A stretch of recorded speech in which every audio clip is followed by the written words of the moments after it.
My 6-year-old son, Caleb, was alone in an emergency surgery unit while my family was demanding $8,000 for my sister's designer wedding dress. I didn't hesitate. I froze their accounts. The next morning, my dad called in a white-hot fury. Before I detail exactly how I managed to set my boundaries and navigate the challenge that turned my world upside down, I have a quick request. Take a moment to drop a comment about where you're connecting from, and please hit that like and subscribe button. As a financial advisor, I can promise you the lessons in this story will be invaluable. Trust me, you won't want to miss how this intense and complicated family drama unfolds. My name is Autumn, I'm 32, a single mother, and I work in financial planning. Last week, Caleb needed an emergency appendectomy, and I was terrified. I called my parents, my sister Willow, and anyone else who might offer support during that nightmare. No one came. For years, my family had relied on me, but only for money. 4 days after being utterly alone in that hospital in Boston, Massachusetts, I received the text that changed everything. But before I tell you how my family deceived me and then brazenly demanded that $8,000, I need to take you back to the beginning.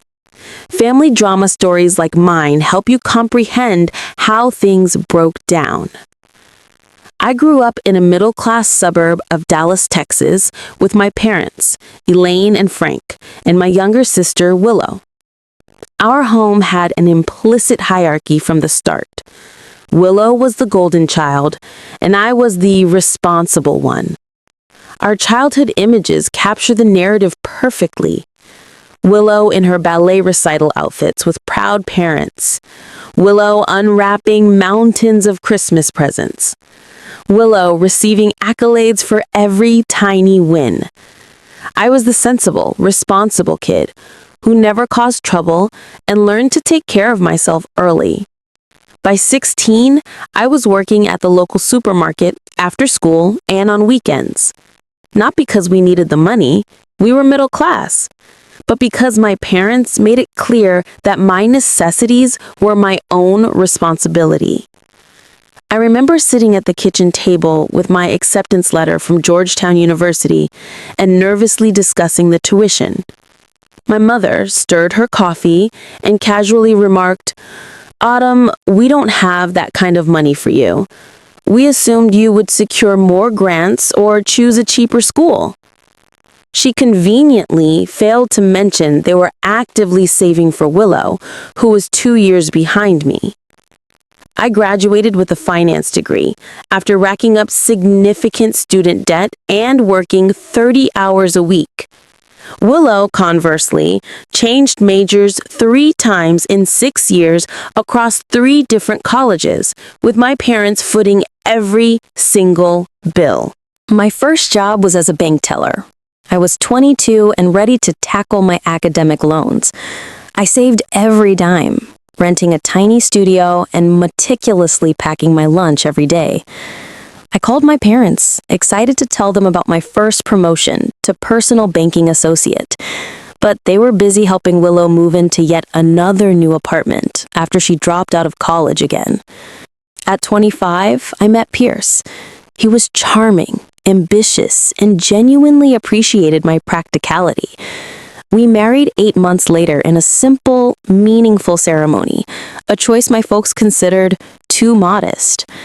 They had always envisioned one of their daughters having a formal, lavish wedding, the cost of which my mother's side never offered to cover.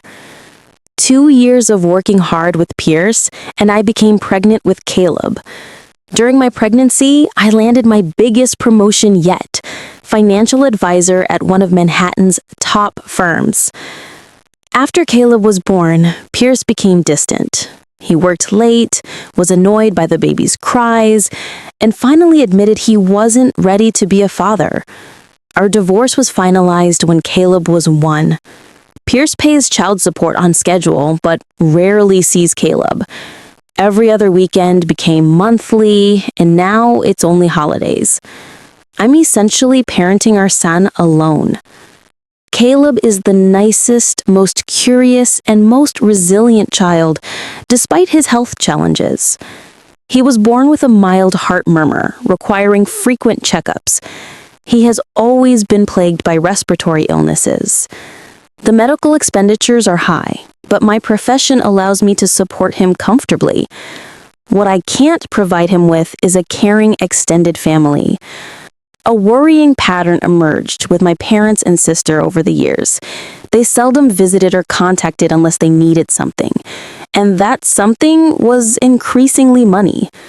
First, my parents needed help refinancing their home after taking out a second mortgage to pay for Willow's graduate school, which she quit after 1 semester. I secured them a cheaper interest rate and covered the closing costs.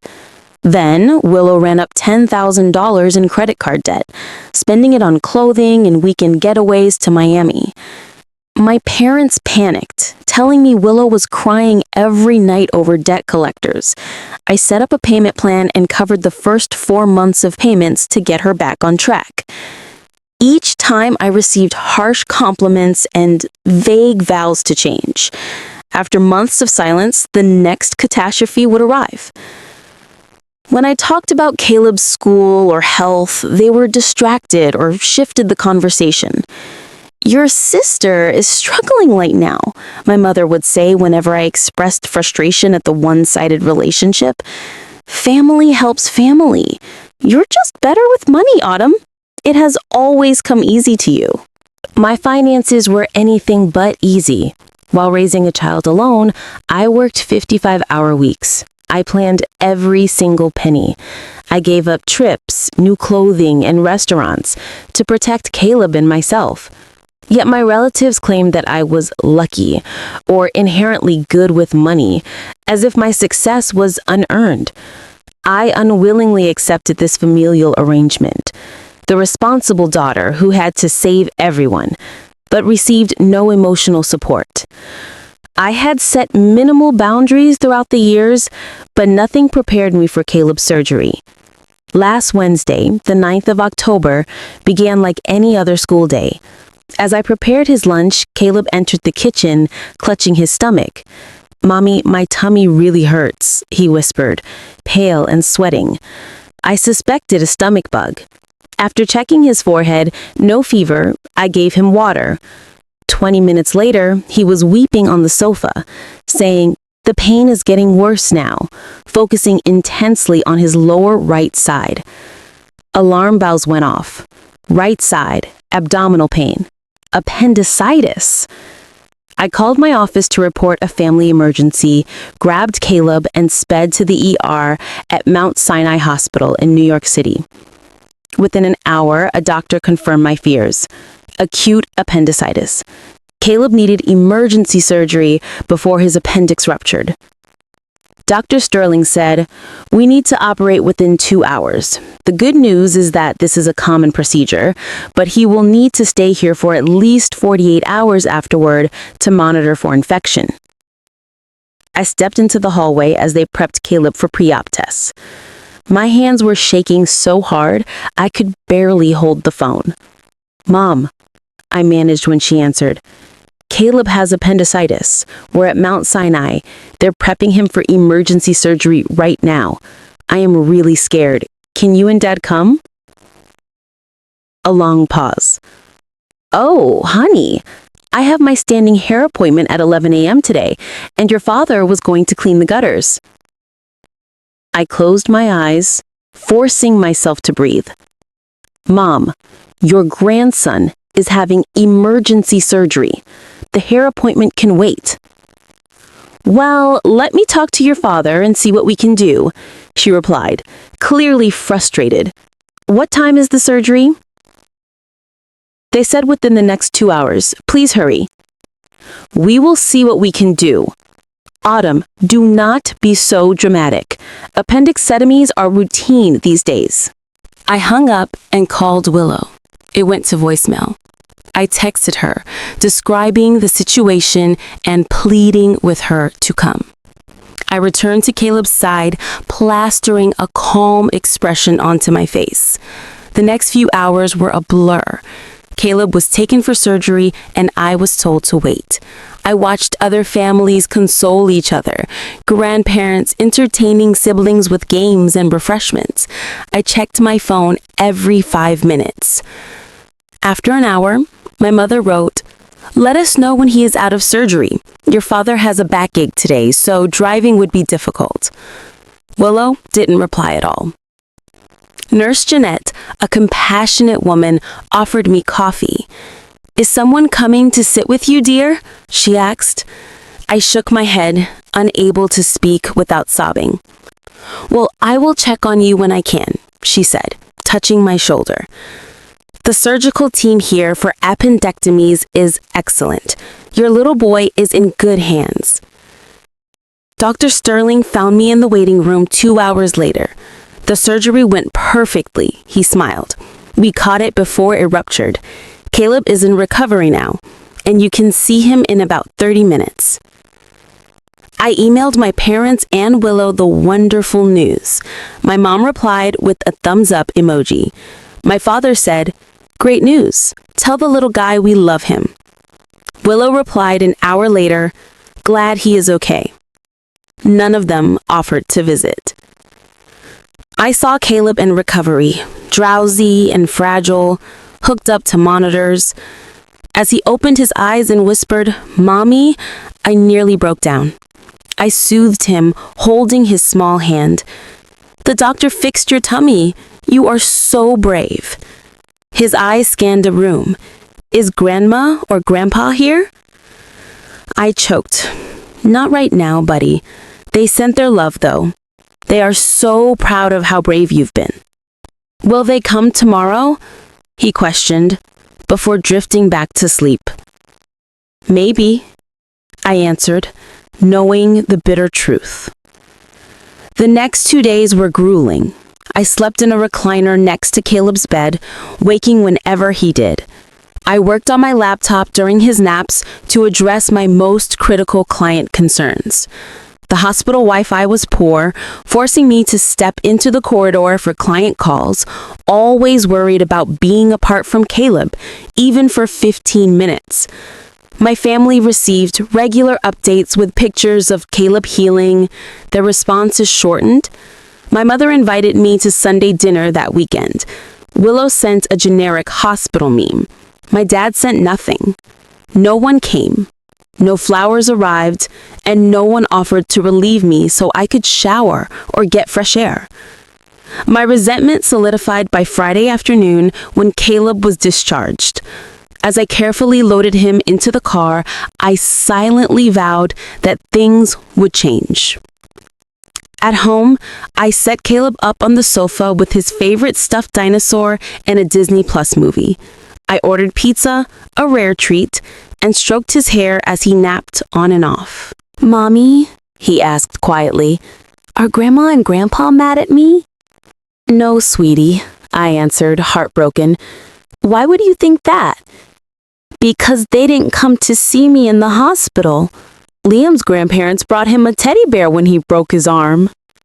I sighed. "Grandma and Grandpa love you very much. They have just been very busy. It is not your fault at all." He pretended to accept it, but the pain was visible in his eyes. He was 6, learning a terrible lesson about our family's priorities. After Caleb went to bed, I cried for the first time since the ordeal. I sobbed for him.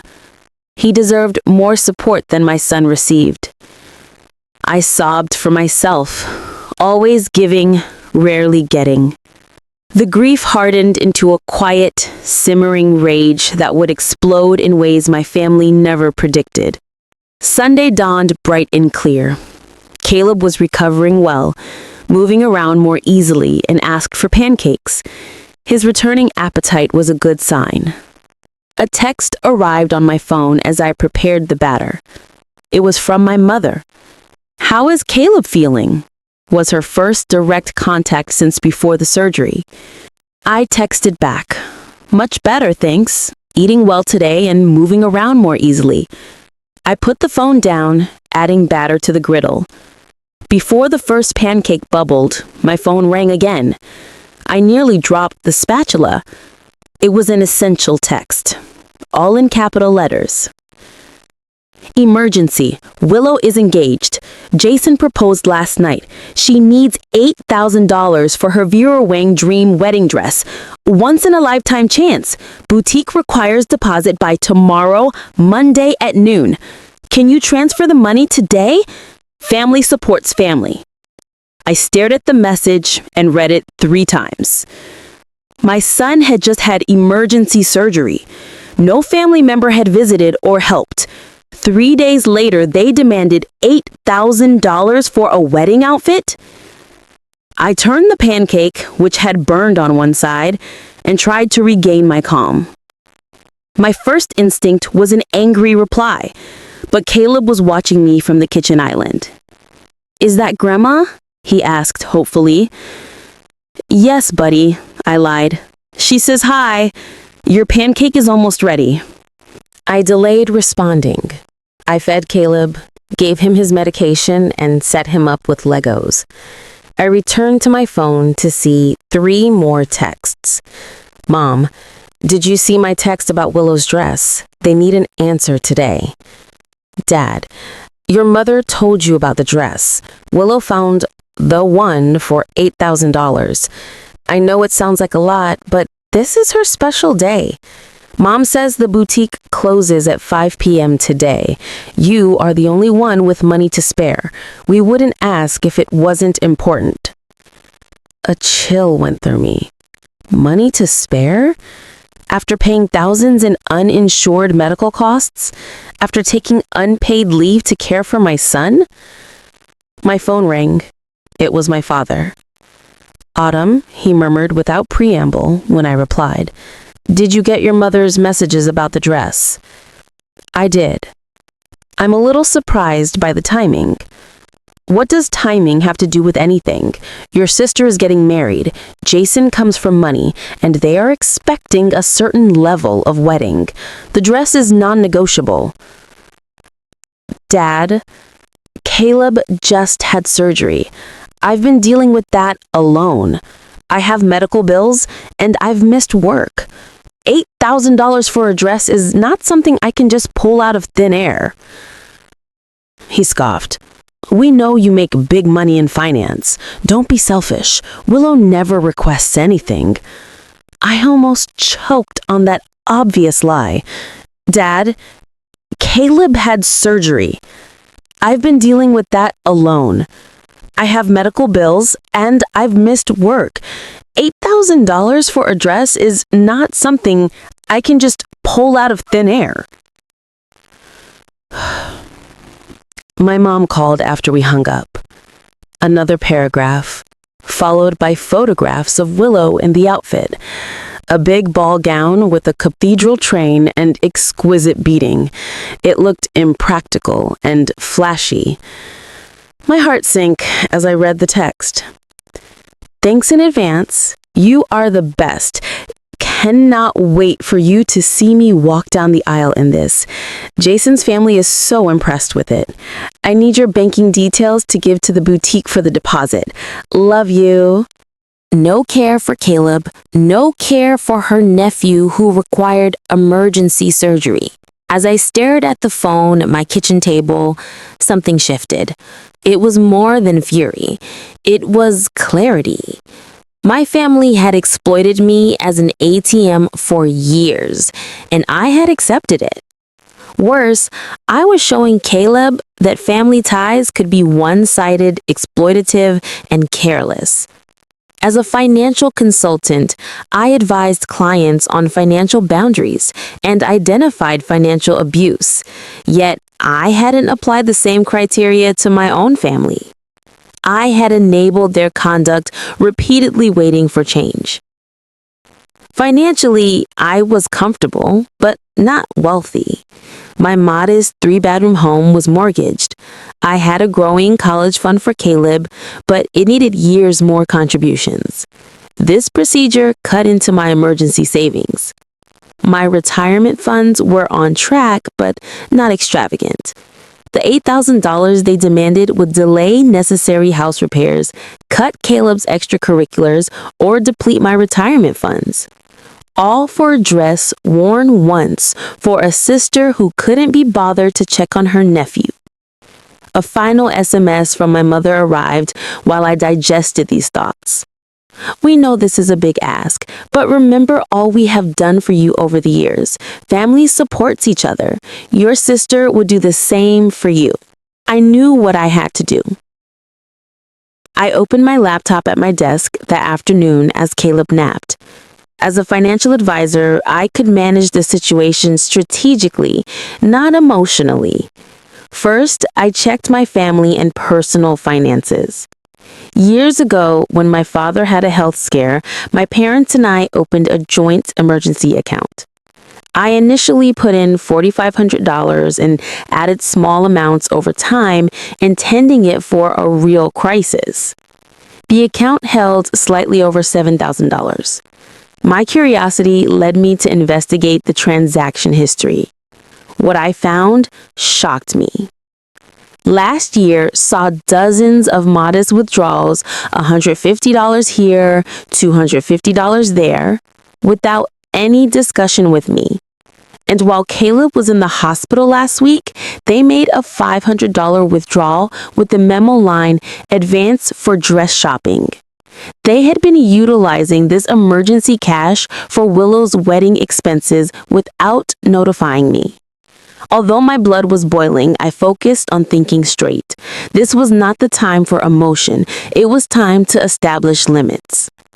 Part of my financial advisor training included a presentation on financial abuse and exploitation. Instructors stressed that financial boundaries must be firmly maintained after a violation. Half measures encouraged further exploitation. I called my bank branch manager, Mr. Harrison, who had mentored me. "Autumn," he greeted me.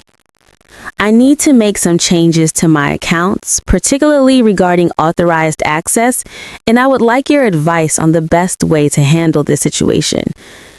I explained the shared emergency account, the illicit withdrawals, and the $8,000 demand. Mr. Harrison listened uninterrupted. Unfortunately, this type of family financial entanglement is more common than you might think. The good news is we can take steps immediately to protect your assets. Over the next hour, he helped me draft a detailed strategy. 1. Lock the joint emergency account to prevent any withdrawals without my physical presence. 2.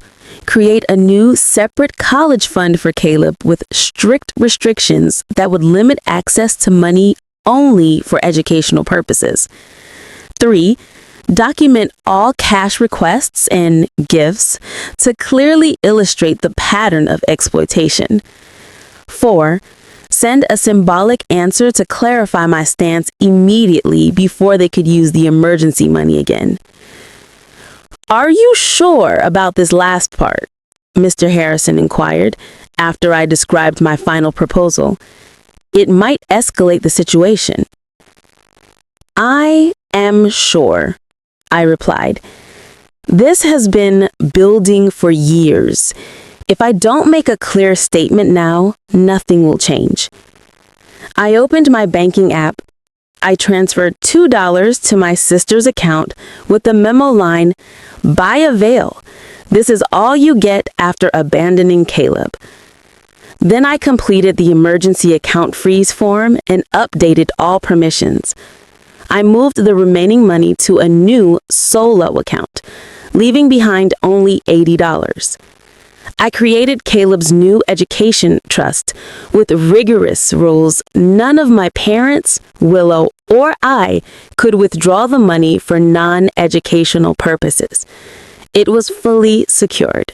An odd combination of feelings followed, not just fury, but empowerment. For years, I had accepted my role as the family provider, ATM, and responsible one. For the first time, I was taking control of my finances and my family ties. I anticipated the reaction: my mother's tears, my father's subtle threats about family allegiance, Willow's charm alternating with nasty accusations. But this time was different. This time, I had tangible protection. This time, I was thinking about Caleb and the example I was setting. Caleb called me from his bedroom just as I finished the final details. I closed my laptop, inhaled, and went to check on my son. I was ready for any storm, for our sake. Monday morning brought the expected storm. I had just dropped off Caleb at his school in the East Village and arrived at my office to find my phone alight with alerts. 6 missed calls from my mother, 4 from my father, 12 texts from Willow, and 2 voicemails. I braced myself and checked the first voicemail. My mother's voice was sad and agitated. "Autumn Elizabeth, what is this $2? Is this a joke? The boutique needs the deposit by noon today, or Willow loses the dress. Call me immediately." The second message was more impassioned. "I don't know what kind of game you're playing, but this is your sister's future happiness at stake. We raised you better than this. Your father is furious. Fix this mistake right now." The text from Willow varied wildly. "Hey sis, there must be a mistake with the transfer. Please, Autumn, you know how much this means to me."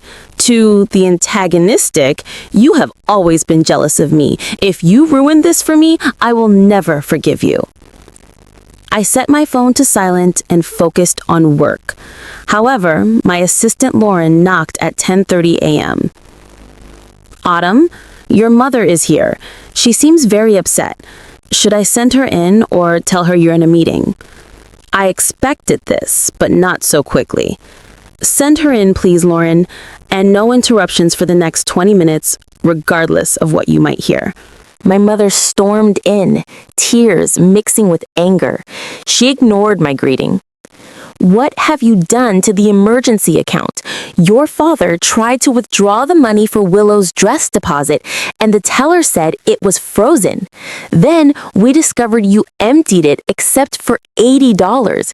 This is not just your money, Autumn." I remained calm and spoke professionally. "That account was created by me for genuine emergencies, Mom, not for wedding dresses, not for the regular withdrawals you and Dad have been making without my knowledge or consent. We are your parents. We don't need your consent to use family money." "It is not family money, Mom. It is my money that I earned and set aside in case you or Dad had a health crisis. Over the past year, you have withdrawn nearly $3,500 in small amounts without once mentioning it to me." She waved her hand dismissively. "Small expenses, nothing worth bothering you about. But this dress is important, Autumn. The boutique won't hold it past noon. Willow is devastated. Caleb had emergency surgery last week. None of you bothered to visit him or offer any meaningful support. He asked me if his grandparents were mad at him because they didn't come to the hospital." My mother showed a brief moment of embarrassment, swiftly replaced by rage. "We were busy and hospitals are depressing. We sent our love." A text message is not support, Mom. Being there for family during a crisis, that is support. An $8,000 wedding dress is not an emergency. My mother's voice escalated. "You have always been jealous of Willow, always trying to make her special moments about you. First, you refuse to help, then you send $2 as some kind of cruel joke." It was not a joke. It was a statement. I am done being the family ATM while receiving nothing but token attention in return. I have my own family to think about. Caleb is my priority, his well-being and future, not Willow's one-day princess fantasy. The fight intensified. My mother's voice gained volume until I was sure everyone outside could hear. She rehashed every childhood slight, accused me of ingratitude, and then threatened me. If you don't fix this right now, you can consider yourself no longer part of this family. I froze at those words. Is that really how you measure family, Mom? By financial transactions? Because if withdrawing financial support means I'm not family, then what does it mean that none of you provided emotional support when Caleb was in surgery? Were you already not acting like family? That stumped her. She grabbed her handbag and stood up. This is not over. Your father will be calling you. You have until noon to make this right. She fired one last shot as she raced for the door. And don't bother coming to Sunday dinner anymore if this is how you treat family. I sat at my desk, shivering yet strangely peaceful. By midday, things had worsened. Dad phoned 4 more times. All went to voicemail. Willow's texts became frenzied and aggressive. I muted the conversation. At 1:15 p.m., I got an unexpected call from Mr. Harrison at the bank. Autumn, I wanted to give you a heads up. Your parents just left my office. They were trying to override the freeze on the joint account, claiming it was an emergency situation and that you were having mental health issues preventing you from making rational decisions. Oh, I gasped. What? They also attempted to file a fraud report, claiming you had unlawfully transferred funds out of a joint account. I told them you may make such adjustments as the primary account holder who created and financed the account. I wanted you to know they may try other avenues. They mentioned possibly contacting your firm's management to discuss your concerning behavior. I thought you should be prepared. After thanking him, I walked to my supervisor's office to explain the issue before my parents could call. Sandra, my 5-year supervisor, listened with rising concern. I had no idea you were dealing with this kind of family pressure, Autumn, she stated afterward. If they do call, I will handle it appropriately. And if you need any time off to deal with this situation, just let me know. By the end of the workday, I picked up Caleb from his after-school program, fatigued from emotional combat, but certain in my choice. Finally, someone other than myself would have to give. I received my father's call Tuesday night. Autumn, he said with controlled wrath, we need to have a family meeting tonight, 7 p.m. at our house. I can't do tonight, Dad. Caleb is still recovering, and I don't want to leave him with a sitter so soon after his surgery. Then bring him. This needs to be resolved immediately. Is this about Willow's dress? Because my answer hasn't changed. This is about much more than the dress. Now, you have made serious accusations and taken actions that affect this entire family. 7 p.m., he hung up. In my kitchen, I weighed my alternatives. Refusing to go would only exacerbate the issue. If this encounter was unavoidable, I might as well meet it on my terms. I contacted my neighbor, Mrs. Davis, a retired teacher and Caleb's backup caretaker. She understood the gravity in my tone. Take all the time you need, she said. Caleb and I will bake cookies and watch that space documentary he's been talking about. I collected my paperwork before departing. I created a spreadsheet with my $45,000 family contributions over the past decade, bank statements revealing the unlawful emergency account withdrawals, and text messages showing exclusively money-related communication. Armed with proof, I drove to my parents' split-level home in Houston, Texas, where I grew up. Willow's vehicle and Jason's unknown luxury SUV were already in the driveway. My mother answered the door and led me directly into the living room. My father was in his recliner. A tall, well-dressed man who, I guess, was Jason, sat on the sofa with Willow. Sit down, he said, pointing to the hot seat, a dining chair opposite everyone else. I stayed standing. Before we start, I want to be clear about something. I am here to discuss the pattern of financial and emotional exploitation that has characterized our family relationships for years.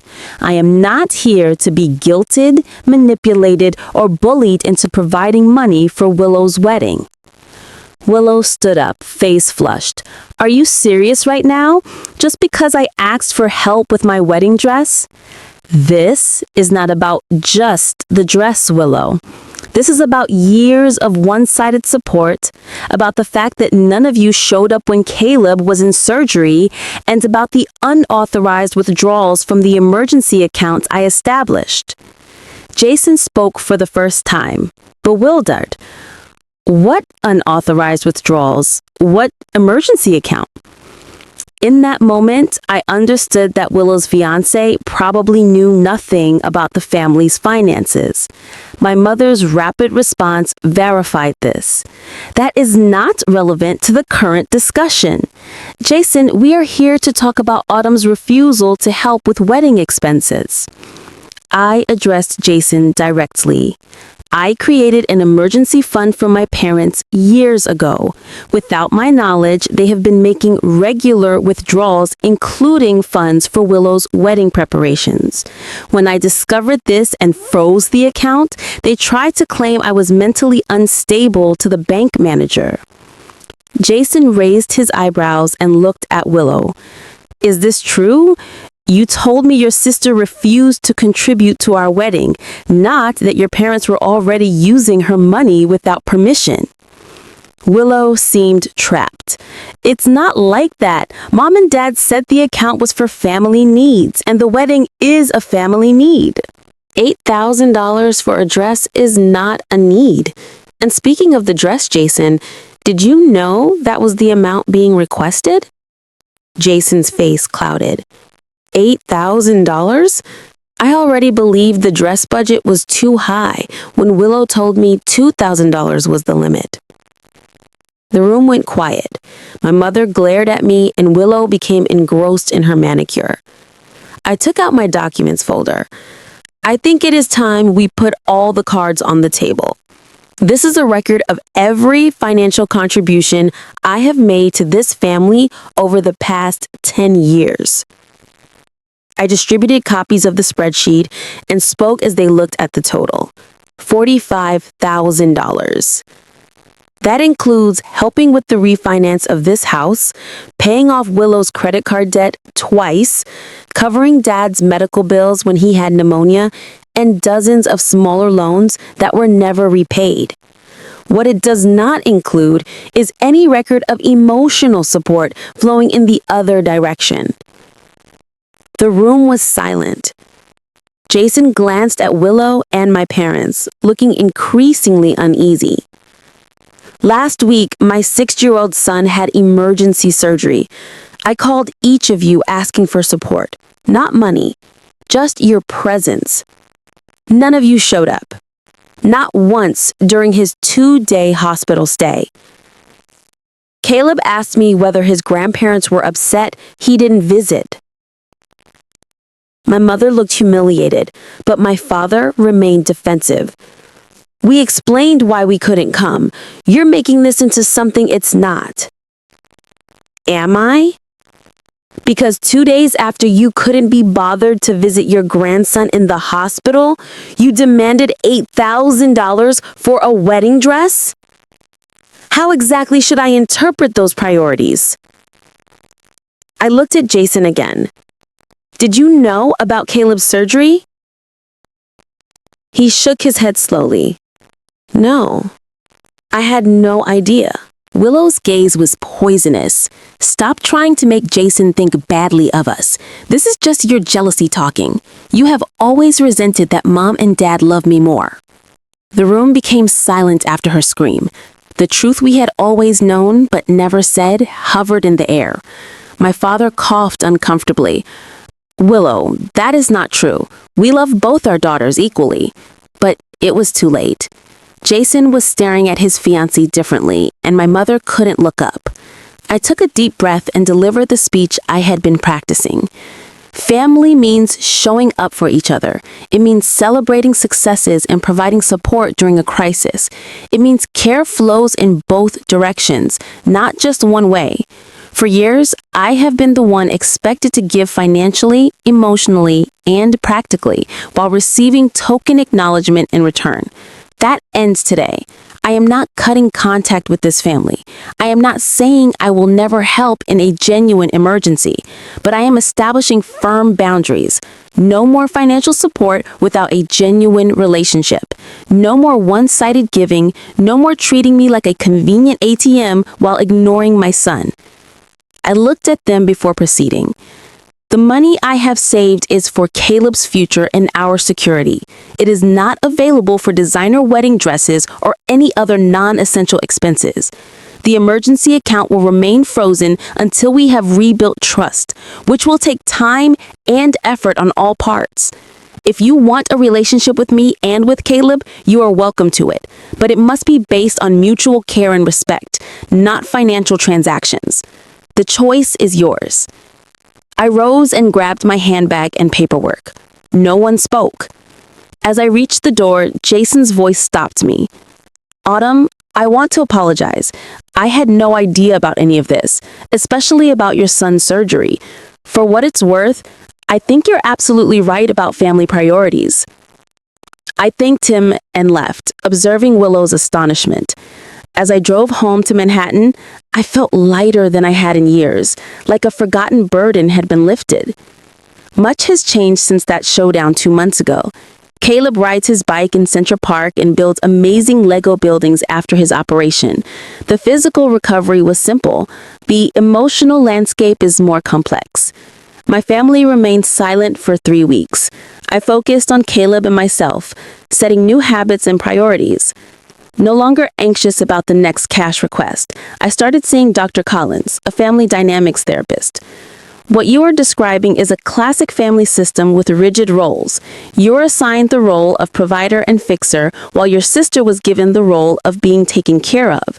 Breaking out of these roles threatened the entire system, which is why the backlash was so severe. She has helped me maintain my boundaries while grieving the loss of the familial bond I always wanted. Financial independence without family drama has been surprising. I planned a summer trip for Caleb and myself, our first real vacation outside seeing family. We'll spend a week at a beach resort in San Diego, California. His excitement reminds me daily that I chose well. I also started a long-postponed house makeover, replacing our outdated kitchen cabinetry and discolored living room carpet with hardwood flooring, creating a house that feels truly ours. The quiet broke 6 weeks after our confrontation. A handwritten letter from Willow came, not an email or SMS. I opened it on my back porch with a cup of tea. Dear Autumn, it began. Jason and I have postponed our wedding. After our family meeting, he had a lot of questions about our financial situation and expectations. We have been having long talks about priorities and values. She reluctantly admitted to being unaware of Caleb's surgeries and health issues. I realize I haven't been the kind of aunt I should have been. I can't change the past, but I am trying to think more about how my choices affect others. Though not deep, Willow's apology was noteworthy. She wasn't asking for anything, simply opening a door to a potential relationship. I replied with a quick, polite note, thanking her for the letter and hoping her chats with Jason would strengthen their marriage. While I didn't forgive or pretend all was settled, I left the door open. A week later, my parents sent Caleb a birthday card.